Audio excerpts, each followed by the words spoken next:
नमस्कार मित्रांनो, ऑनलाईन क्लासमध्ये आपलं स्वागत आहे. या ऑनलाईन क्लासेसमध्ये आपल्याला आज लोकप्रशासनाची व्याप्ती या संदर्भात आपल्याला चर्चा करावयाची आहे. मित्रांनो, आपण लोकप्रशासनाचा अर्थ, त्याचं स्वरूप हे आपण पाहिलेलं आहे. त्याचबरोबर लोकप्रशासनाचं असलेलं महत्त्व, त्या महत्त्वावर सुद्धा आपल्याला चर्चा करावयाची आहे. मित्रांनो, लोकप्रशासन हे एक ज्ञान शाखा म्हणून ही उदयास आलेली आहे आणि त्यावरूनच लोकप्रशासनाची खरी त्या ठिकाणी व्याप्ती निर्माण होत असते. पण लोकप्रशासन ही एक क्रिया आणि प्रक्रिया सुद्धा आहे. त्यामुळे लोकप्रशासनाच्या व्याप्तीमध्ये अन्य काही विषयाचा सुद्धा समावेश करण्यात आलेला आहे. लोकप्रशासनाच्या कार्यक्षेत्रात झालेल्या प्रचंड वाढीमुळे लोकप्रशासनाची व्याप्ती ही मोठ्या प्रमाणामध्ये वाढत चाललेली आहे. आता क्षेत्र आणि त्याचं स्कोप, हे स्कोप जे आहे हे वाढत चाललेलं आहे. कारण आधुनिक राज्याने कल्याणकारी राज्याची संकल्पना स्वीकारलेली आहे. पूर्वी राज्याचं कार्यक्षेत्र हे मर्यादित स्वरूपाचं अशा प्रकारचं होतं. परंतु आजच्या काळामध्ये राज्याचं कार्यक्षेत्र हे खूप व्यापक स्वरूपामध्ये हे वाढत चाललेलं आहे, वाढत गेलेलं आहे, वाढलेलं आहे. क्षेत्र वाढलेलं आहे, त्या ठिकाणी व्याप्ती पण वाढलेली आहे. आणि क्षेत्र आणि व्याप्ती वाढल्यामुळे आपल्याला या ठिकाणी सगळ्यात महत्वाची गोष्ट अशी आहे की आपल्याला त्या व्याप्तीच्या संदर्भात असलेली जी काही कार्यवाही आहे ती कार्यवाही आपल्याला या ठिकाणी करणं गरजेचं असतं. आता काय व्याप्ती आहे? अनेक विचारवंतांनी व्याप्तीच्या संदर्भात आपली मते हे सांगितलेली आहेत. काय मत सांगितलेली आहेत? एक विचारवंत आहे, त्या विचारवंताने या ठिकाणी त्याचा एक दृष्टिकोन मांडला आणि तो दृष्टिकोन म्हणजे PO triple C. PO triple C. P for planning, C for O for organization, C for command आदेश, C for coordination समन्वय और C for कंट्रोल नियंत्रण. हे तीन दृष्टिकोन त्यांनी सांगितलेला आहे. आणि हा दृष्टिकोन लोकप्रशासनाच्या व्यक्ती संबंधी हेनरी फॅयनने हा स्पष्ट केलेला आहे. आता व्यवस्थापनाकडे पाहण्याचा एक सामान्य अशा प्रकारचा दृष्टिकोन हा विकसित करण्याची गरज आजच्या काळामध्ये निर्माण करण्यात आलेली आहे. मित्रांनो, सर्वात महत्वाची गोष्ट अशी आहे की असे फ्यॉलचे मत होते की त्यासाठी त्यांनी नियोजन, संघटन, त्याचबरोबर आदेश, समन्वय आणि नियंत्रण या गोष्टींना त्यांनी प्राधान्य दिलेलं आहे. आणि सगळ्यात महत्वाची गोष्ट अशी आहे, या 5 व्यवस्थापकीय क्रिया ह्या अतिशय महत्वाच्या असलेल्या दिसून येतात. फ्रेंड्स, या क्रिया ज्या आहेत ह्या अतिशय महत्वाच्या मानल्या जातात. Means it is a very important role in the administrations. PO CCC आणि त्यानंतर P. मॅक्विन्स यांनी पण व्याप्तीच्या संदर्भात एक दृष्टिकोन मांडलेला आहे. आणि तो दृष्टिकोन अशा पद्धतीचा आहे की त्यांनी 3M संकल्पना. What is mean by 3M's concept? One is the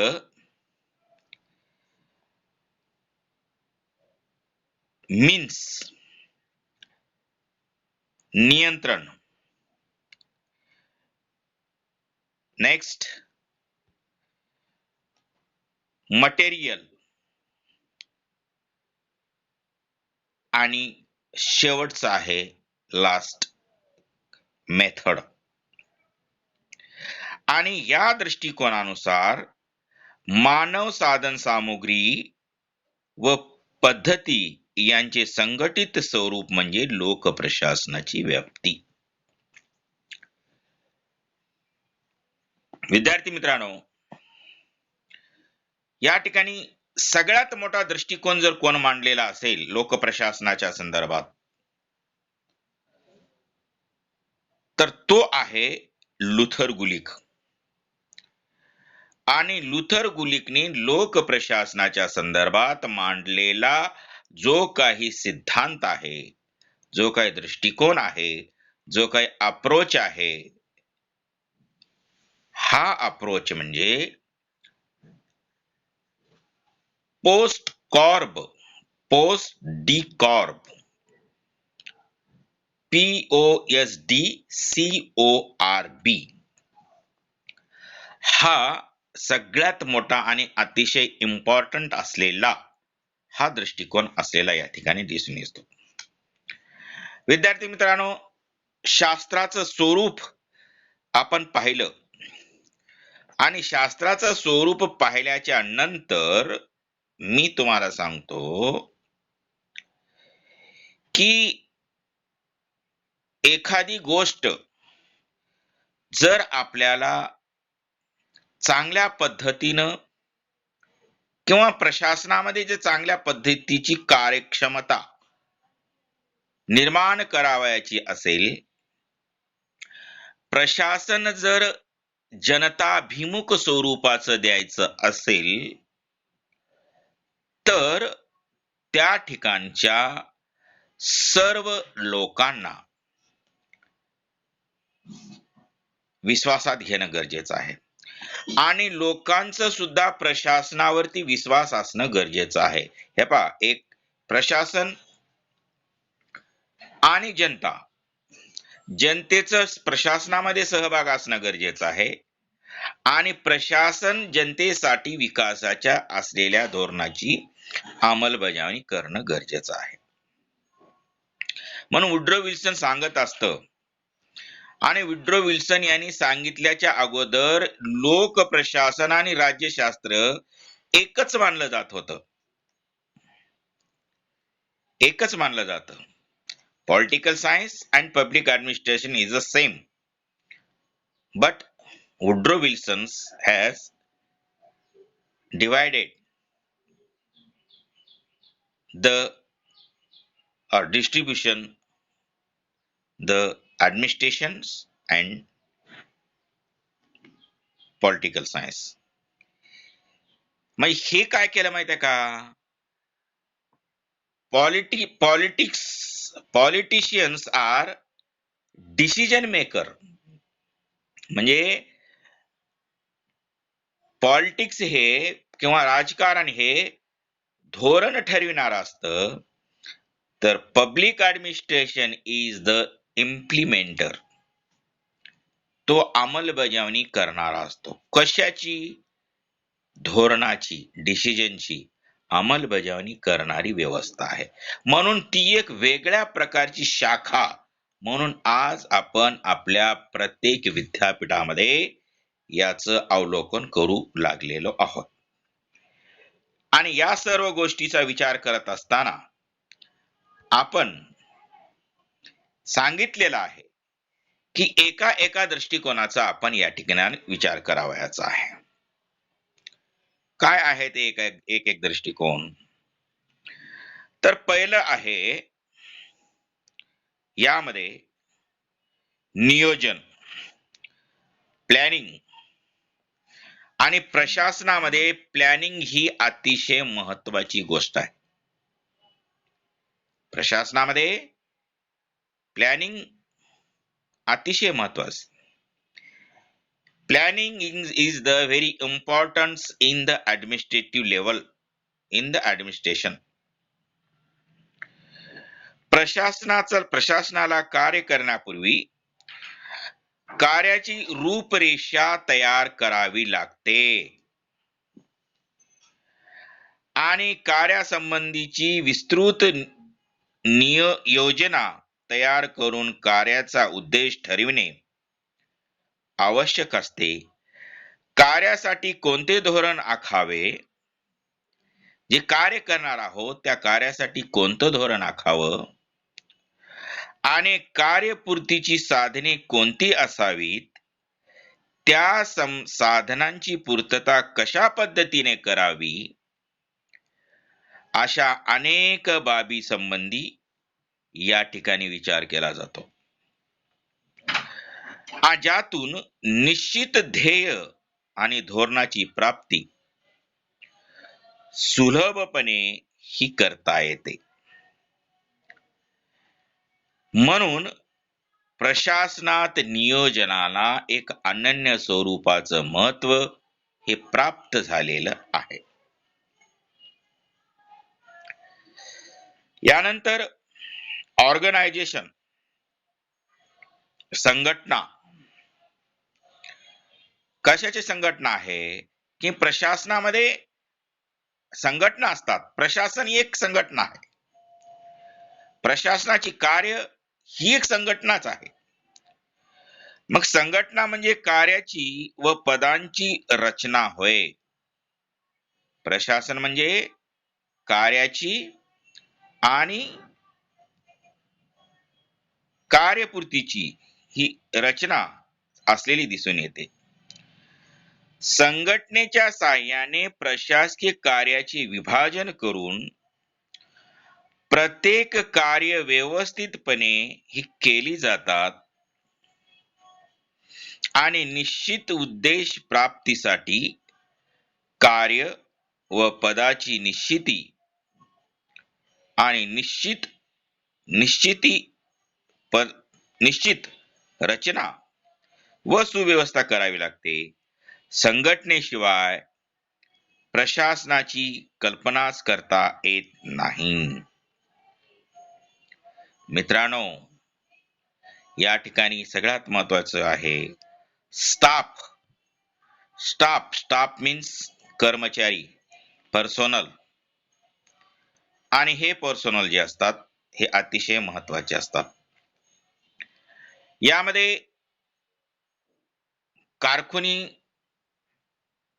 पासून चपराशी पासून ते IAS दर्जापर्यंतचे सर्व कर्मचारी, प्रशासकीय अधिकारी, ऍडमिनिस्ट्रेटिव्ह लेवलचे सर्व प्रशासकीय अधिकारी, या प्रशासकीय अधिकाऱ्याचा आणि कर्मचाऱ्यांचा या ठिकाणी समावेश केला जातो. विदाउट पर्सनल प्रशासन केव्हाच काम करू शकत नाही. यासाठी त्यांनी संघटनेच्या गरजा लक्षात घेऊन कर्मचारी वर्गाची भरती करावी लागते.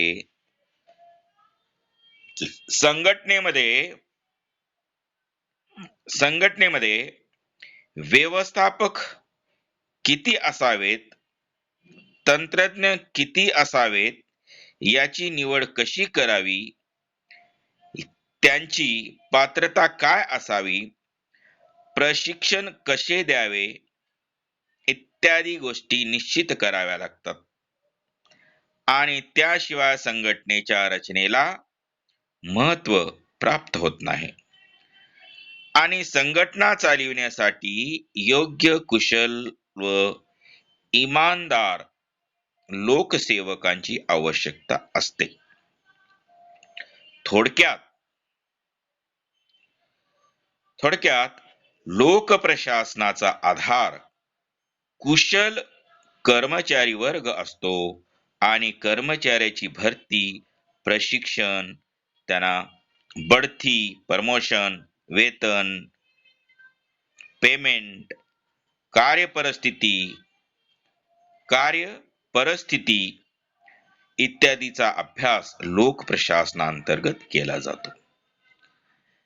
त्यानंतर डी आहे. D what is mean by D? D for direction. D for direction. आता डी फॉर डायरेक्शन म्हणजे काय करायचं? डायरेक्शन मध्ये हे करायचं की कनिष्ठांना मार्गदर्शन करण्यासाठी जबाबदारी सोपवणे व कोणाकडून मार्गदर्शन घ्यावे आणि कोणाला मार्गदर्शन करण्याचा अधिकार आहे हे ठरविणे आवश्यक असते. मार्गदर्शनाचे मार्ग व साधनेही त्या ठिकाणी ठरवावी लागतात. यात अधिकाऱ्याद्वारे घेतल्या जाणाऱ्या निर्णयाचा समावेश होतो. हे निर्णय आदेशाच्या रूपात कनिष्ठापर्यंत पोहोचले जातात व त्यांच्याकडून कार्य हे करून घेतले जातात. मित्रांनो, शेवटी सगळ्यात महत्वाची गोष्ट अशी आहे की आपण समन्वय असणं गरजेचं असतं. कर्मचारी आणि प्रशासकीय वर्गामध्ये, अधिकारी आणि पदाधिकारी मध्ये समन्वय, कोऑर्डिनेशन असणं गरजेचं आहे. टीचर्स अँड स्टुडंट्स कोऑर्डिनेशन असणं गरजेचं आहे. प्रिन्सिपल्स अँड प्रोफेसर्स कोऑर्डिनेशन असणं गरजेचं आहे. म्हणून समन्वयाला या ठिकाणी अनन्य स्वरूपाचं महत्व या ठिकाणी दिलेलं आहे. म्हणून या ठिकाणी या सर्व गोष्टीचा विचार करत असताना सांगितलं जातं की समन्वयाला या ठिकाणी हे समन्वय कशा पद्धतीचं असतं? संघटनेतील विभाग आणि उपविभागात परस्पर संबंध प्रस्थापित करणं व त्यात संघर्ष निर्माण होणार नाही याची दक्षता घेणं, या सर्व प्रक्रियेला समन्वय या नावानं संबोधलं जातं. सर्व विभाग व कर्मचारी वर्गात समन्वय साधला गेला नाही तर प्रशासन व्यवस्था ही ढासाळते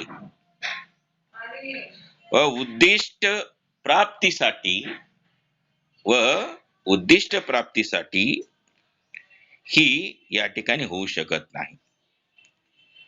कार्यविभाजन करून योग्य व्यक्तीला योग्य कार्य देणे व त्यात समन्वय साधणे हे कठीण कार्य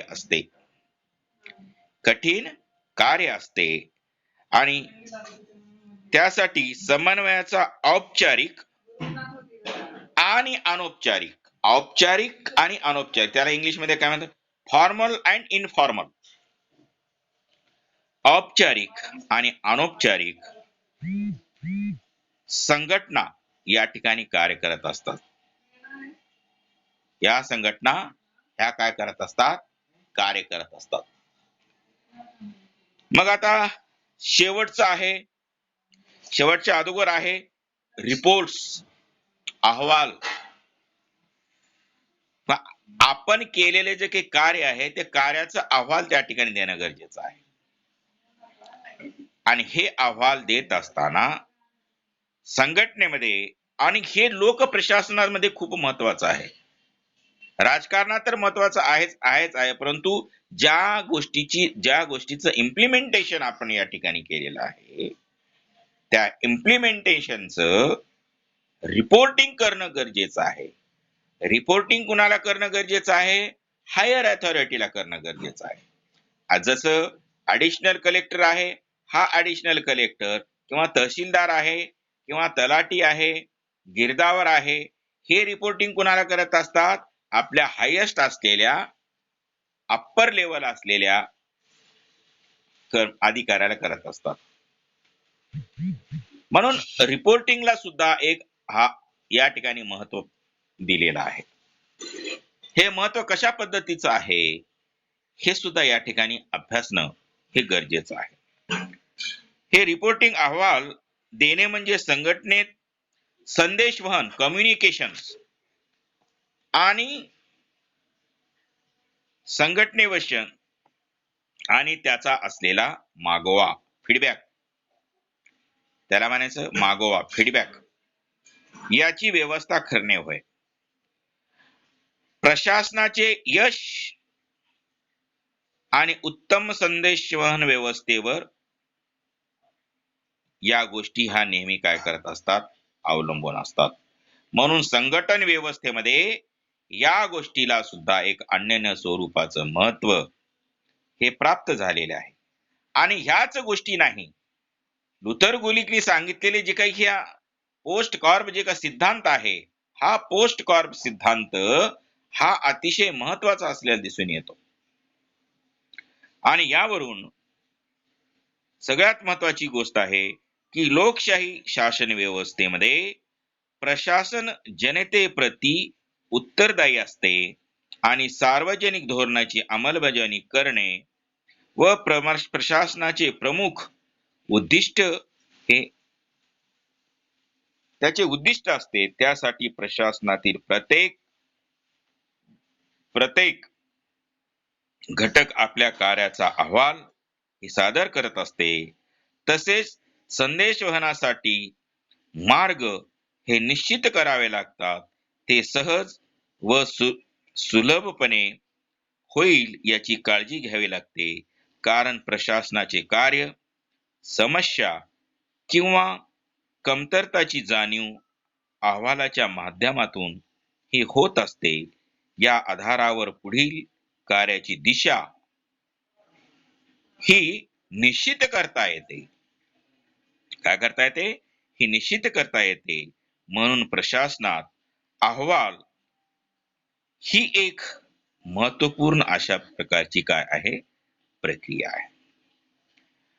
विद्यार्थी मित्रांनो, ह्या सगळ्या गोष्टीचा आपण या ठिकाणी विचार केलेला आहे. आणि सगळ्यात महत्वाचं गोष्ट, जे काम आपल्या शरीरामध्ये रक्त करत असतं, रक्ताच्या धमन्या करत असतात, जे आपल्या शरीरामध्ये होल बॉडी जर जीवन ठेवायचे असेल तर blood circulation is very important. आणि ब्लडचं काम जर कोण करत असेल तर तो आहे पैसा, बजेट आणि प्रशासनाला जर चांगल्या प्रकारची कार्यक्षमता निर्माण करून द्यायचं असेल तर पैसा, भक्कम स्वरूपाचं पैसा त्या ठिकाणी असेल. अमेरिकेसारखं राष्ट्र, इंग्लंड सारखं राष्ट्र, रशिया सारखं राष्ट्र, जे काही सधन राष्ट्र आहेत, जे विकसित राष्ट्र आहेत, जे प्रगत राष्ट्र आहेत, ते प्रगत राष्ट्र कशाहून गणले जातात तर त्या ठिकाणची असलेली अर्थव्यवस्था, इकॉनॉमिक पॉलिसी ही कशी असते त्या ठिकाणची, एक सक्षम स्वरूपाची इकॉनॉमिक पॉलिसी असते.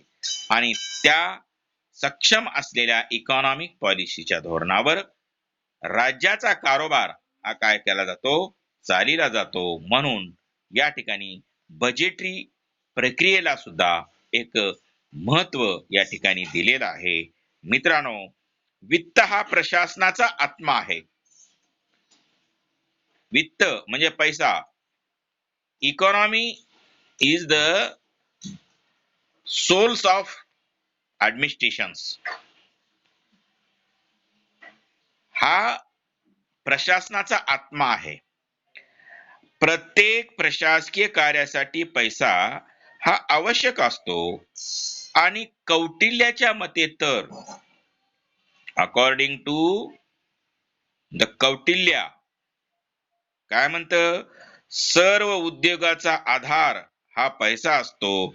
त्यामुळे कोषागाराकडे विशेष लक्ष दिले पाहिजे. कोषागाराकडे विशेष लक्ष दिले पाहिजे. पैशाशिवाय प्रशासन कार्यक्षमपणे कार्य करू शकत नाही. त्यामुळे जमा खर्चाचा हिशोब ठेवणे, वित्तीय योजना ठरविणे, खर्च व हिशोबाद्वारे नियंत्रण ठेवणे, तसेच वित्तीय योजना ठरविणे आणि या सर्वांचा समावेश यात होत असतो. शासनाच्या आर्थिक आणि वित्तीय धोरणाचाही यात समावेश होतो. म्हणून वित्तीय प्रशासन लोकप्रशासनाच्या अभ्यासातील एक महत्वाचा भाग आहे. हे विसरता येत नाही. हेही तितकंच महत्वाचं आहे. म्हणून लोकप्रशासनामध्ये रचनेबरोबरच त्याच्या असलेल्या स्कोपला, व्याप्तीला एक महत्व या ठिकाणी दिलेलं आहे. आणि संघटना जर प्रबळ करायची असेल, मग ती संघटना, प्रशासनातील संघटना औपचारिक असो अनौपचारिक असो, तर त्या ठिकाणी त्या संघटना काय कराव्या लागतात, या सर्व प्रक्रियेतून त्या संघटनेला जावं लागतं. म्हणून संघटनेच्या या सर्व गोष्टीचा विचार करून या ठिकाणी वेगवेगळ्या प्रकारची दृष्टिकोन ही त्यांनी मांडलेले आहेत. आणि या दृष्टिकोनाचा या ठिकाणी अभ्यास करणं हे गरजेचं आहे. म्हणून आपण आजच्या या पिरियड मध्ये आपण केवळ लोक प्रशासनाची व्याप्ती, the scope of public administration या संबंधितच इन्फॉर्मेशन बघितलेली आहे, माहिती पाहिलेली आहे. उर्वरित असलेले रिमेनिंग जे राहिलेलं आहे पार्ट्स, जे काही त्याचे the importance of public administration या संबंधीची चर्चा आपण नेक्स्ट पिरियड मध्ये, ऑनलाईन असलेल्या नेक्स्ट पिरियड मध्ये आपण या ठिकाणी करू. जर तुम्हाला काही डाऊट असतील, ते डाऊट मला फोन करा आणि फोन करून मला ते सांगा, सर माझं हे राहिलेलं आहे, हे मला समजत नाहीये. त्यावेळेस मी तुमचं डाऊट साठी सुद्धा एक आपण क्लास आपण काय करू, दररोज एक लिंक टाकत जाईल आणि त्या लिंक मध्ये तुम्ही एक वेळ देईन, त्या वेळेमध्ये तुम्ही मला प्रश्न करू शकता. कारण ऑनलाईन टीचिंग मध्ये इकडे तिकडे फिरू नका, सोशल डिस्टन्स पाळा, मास्क वापरा, घरातून बाहेर निघू नका, काम असेल तरच बाहेर निघा. त्याचबरोबर स्वच्छता ठेवा, घरामध्ये स्वच्छता राहू द्या, क्लीन घर सुद्धा थोडं क्लीन असायला पाहिजे. घरामध्ये सुद्धा तुम्हाला सांगतो मी, बोलत असताना एक डिस्टन्स ठेवूनच त्या ठिकाणी घरामध्येही बोलत जा. घरातून बाहेरून घरामध्ये आल्याच्या नंतर सुद्धा हँड वॉश करत जा आणि त्याचबरोबर त्याच्यानंतरच घरामध्ये प्रवेश करत जा. जेणेकरून आपण तर खेड्यामध्ये राहत असतो. खेड्यामध्ये खाली घराच्या समोर बॅलर ठेवलेली असते किंवा रांजण ठेवलेली असते. त्या रांजणातनं पाणी घ्यायचं आणि पाणी ह्याच्यावरती टाकायचं, पायावरती टाकायचं, हात पाय धुवायचं, त्याच्यानंतरच बाहेर करायचं. कारण का आपण सुरक्षित तर आपला परिवार सुरक्षित, परिवार सुरक्षित तर आपण सुरक्षित. तेव्हा आपण पहिल्यांदा आपण आपली काळजी घ्यायची आणि आपल्या काळजीसोबतच परिवाराची सुद्धा काळजी घेणं गरजेचं आहे. आणि आता दिवाळी ही 1-2 दिवसावर येऊन ठपलेली आहे. दिवाळीच्या तुम्हाला मी शुभेच्छा देतो आणि उद्याच्या पिरियडला आपण महत्व काय आहेत ह्या महत्वाच्या संदर्भात आपण काय करूयात, चर्चा करूयात. धन्यवाद.